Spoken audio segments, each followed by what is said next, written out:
Still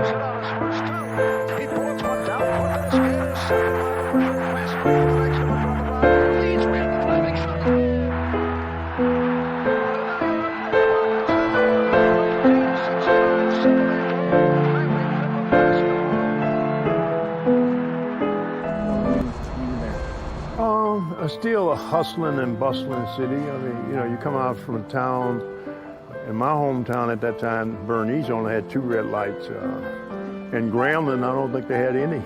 So it wasn't, it was getting used to some new exciting things, and at 21, actually, 22, you were ready for it.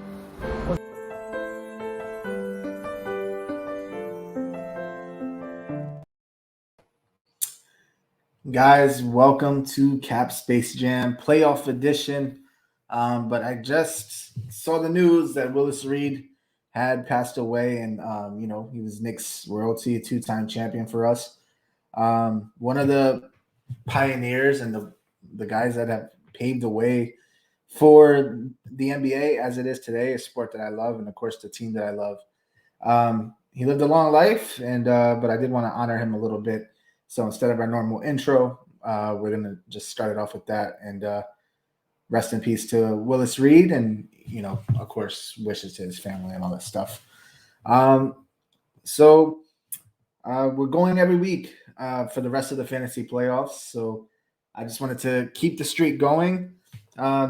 This episode is going to be relatively short because all we're looking at is really the last week's playoffs and looking at the upcoming matchups and giving our predictions and looking at let's see how it's going to turn out, right? And I also have an announcement. Most of the members know already. We're going to have an award show at the conclusion of the fantasy playoff season, perhaps like the week after. It'll be a standalone show. We'll have like our version of an MVP. It'll be the most valuable owner, trader of the year, and a bunch of other awards. It's going to be a pretty fun show. And some other things to look forward to in the meantime, even though the off season is approaching us for fantasy sports. We will be here. And as always, of course, there's free baseball on this channel. And there's also D-Takes on 3, which we just suck at getting like a consistent schedule going. But yeah, we'll be talking plenty of basketball there, especially for the playoffs coming soon. So I think let's just get into it. I'm not going to waste a ton of time. Let's go ahead and look at the matchups of last week. So I think I was pretty much perfect with my predictions to a T on the first week. Narrow defeat by a couple of teams here. So very close matchups. Let's start with David and Gary. So the most, I believe that's the largest margin of a victory, which is something David has done plenty of time, but not to shoot on Gary's season. We have to give him his props. He did very well. He put together a team in his first fantasy sports league, and he made it to the playoffs without LeBron James and Zion Williamson. And who knows, maybe he could have made more noise with those guys healthy. But that said, there's nothing to be ashamed of. His first season, he made the playoffs, and he'll look to build on that next season. That's for sure. And oops, no spoilers, right? But we kind of know the matchups anyway. And then of course, David, it's more or less the same theme. A couple of the members have talked about his team being the favorite thus far. It's really impressive he's been able to put up these numbers without John Morant primarily. And there is rumors that he could come back Wednesday. So it's going to be interesting to see what he does with Lauri Markkanen, Kyrie Irving. Like if he could stay healthy. Brad actually in the chat said that, that this could be the favorite to win the championship. And I would not be shocked if he did. He did outscore everybody all year, even though he had 2 losses. But when healthy, this team is pretty hard to defeat no matter what. So David, much well-deserved praise, and he got that victory there. Next over, we had, of course, SPP and Jonathan.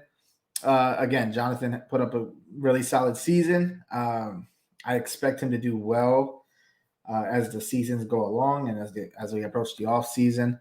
He didn't really have too many injuries. I mean, Steven Adams, he is what it is, but he did what he could, and I'm sure he could build on that for next season. Um, so he'll be fine. I'm sure he should be proud of himself. And then moving forward, okay, of course, we got to look at the Sports Page Blogs page. I always call it SPB. It's kind of hard to say like altogether anyway. Then we got, of course, the Joel Embiids and all this stuff. He's pretty healthy going into this next matchup, so we'll see what he's able to do. He's got Dylan Brooks, who stands out only because of his mouth, but he has a really strong team behind Embiid and Paul. If he could just stay healthy, he is in play to potentially win a championship. And then we're going to go to week 21. Of course, Ronnie put up a fight. I mean, that was the team early on that I really, like I said, I really thought this would be like one of the higher seeds, but injuries or, other things that got into the way, but he still did make the playoffs. He still gave Brad a fight. Just a few points could have really made a big difference for him. Of course, Brad's also dealing with some injuries, but, if he had Cade Cunningham, who knows what he would have done in a fully healthy season. And John Collins also is very inconsistent. So there's things that didn't quite go his way, but we'll see what he does next year. I still fear Ronnie, and he is in my division, so I got to take care of that personally. And, of course, Brad, not really a surprise that he won. He did have a lower scoring week than usual, but I guess if you're going to do it, why not do it in the first round? Better than now than never. Of course, the injuries here are rough. DeAndre Ayton, I'm not sure if he was down for the week, but of course you got Kevin Durant down. On and off, and I think Damian Lillard just got back, so that's more or less last week that he really didn't have Damian Lillard for sure. So we'll see what he does. He's just going to keep going, keep moving forward with his dominance that was this season thus far. If I could go back, it won't let me go to week 21. Okay, there it goes. All right. And then I'm going to save this guy for last. I'm going to save Zach for last. But we have Tim only down by 15 points against Zach's team. He took over midway through the season for a previous owner and was heading into the playoffs with the longest winning streak. He is also a nominee for the most valuable owner. I should have mentioned that also about Brad and David. For good reason. This team is in good shape for a long time. Moving forward, you got Joker still. You got Harden, even though he's probably going to decline a little bit. You still got DeMar DeRozan. This team is in great shape. Another one. I mean, these teams are all in pretty good shape. That's why they're in the playoffs. But, I think Tim in particular, if he gets his chance to put some of his footing on that roster, they may really compete much deeper into the postseason next year.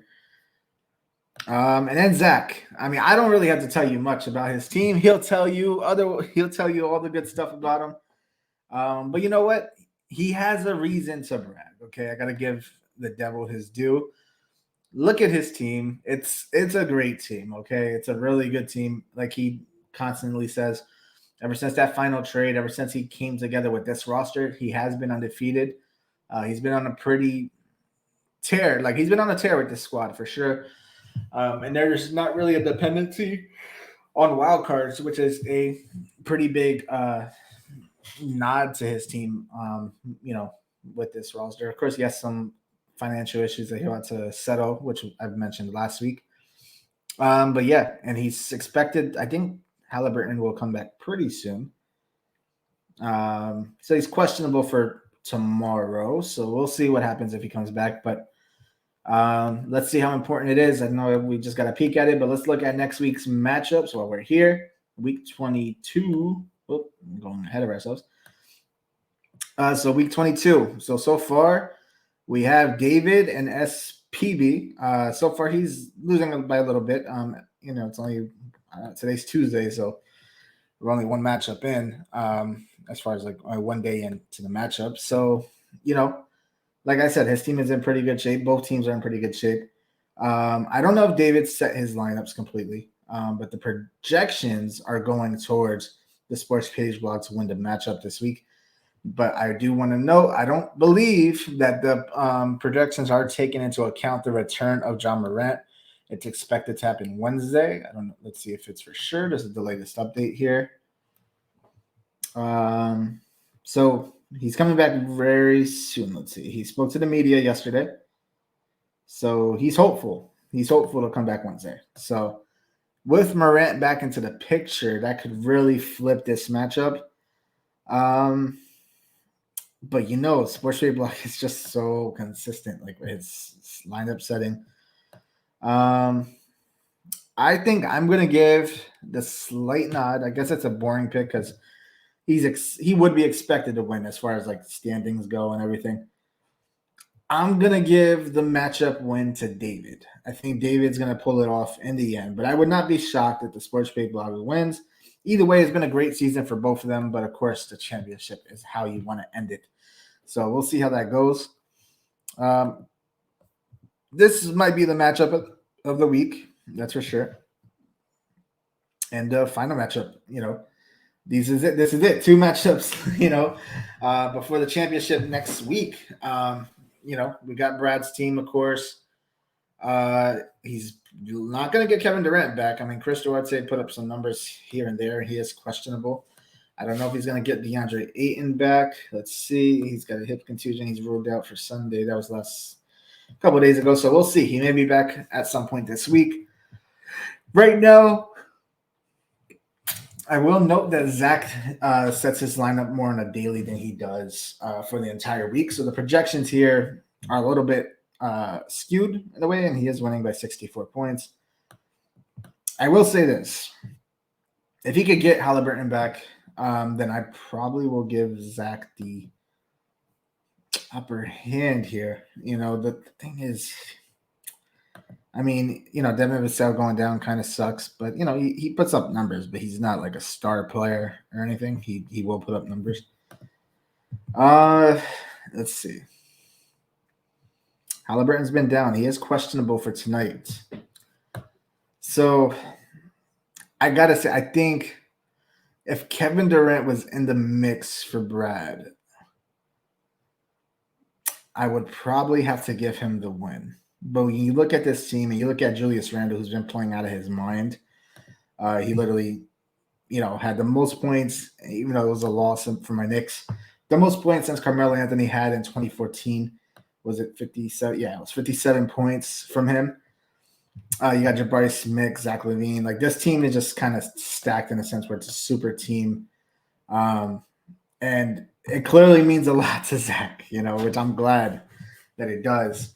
So I'm going to give Zach the win here. I don't want to be too obvious with like the first and second seed both being in the championship. It very well may happen that way. Besides, look at the picture. Okay, Zach, you don't even have a picture for your team, man. And he has like a Space Jam themed picture. All right, so I might have to flip my prediction back towards him. But, I think Zach's just been, like I said, with this team undefeated. This is the biggest matchup of the season so far, I would say, of our entire fantasy sports season, because you're talking about two of the hottest teams right now. And no matter what, whatever the NBA whatever the fantasy finals championship will be, whether it is David versus Brad or David versus Zach or vice versa with the Sports Trade Blog, it's going to be interesting to see who wins it all. The winner will receive an actual ring. It will be delivered to their house and it'll be displayed there. So that's it, guys. I don't want to waste too much time. Like I said, there's not much to talk about. We'll have more when when the award ceremony and stuff rolls around next week. Maybe I'll announce, I'll reveal all of the nominations and then reveal a real date for the award ceremony. So I appreciate you guys watching. This is it. Very quick show. I will see you next week. Oh, but I'm going to play that music, okay? I'm going to play that music. Once again, rest in peace, Willis Reed. Thank you.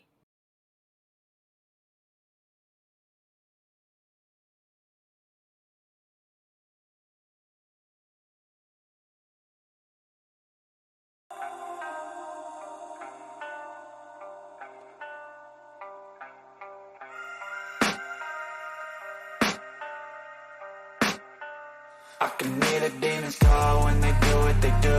And now I feel like taking off, find a place with a view. The pain is never gonna stop if it's controlling you. I know that time can heal it all, I just gotta get through. I just gotta get through, I just gotta get through. Cause I feel like taking off, find a place with a view. The pain is never gonna stop if it's controlling you. I know that time can heal it all, I just gotta get through. Sometimes I feel like all is lost, but I know it's not true. I wanna put up all my walls cause I'm not in the mood, but then I cut myself off from the rest of the room. I know that time can heal it all if you're patient and soon it can all be worth it, all the searching. Pain is never really permanent, but damn it hurts, man. I could feel all of the turbulence and it's concerning. I've been searching for a purpose, I hope it's worth it.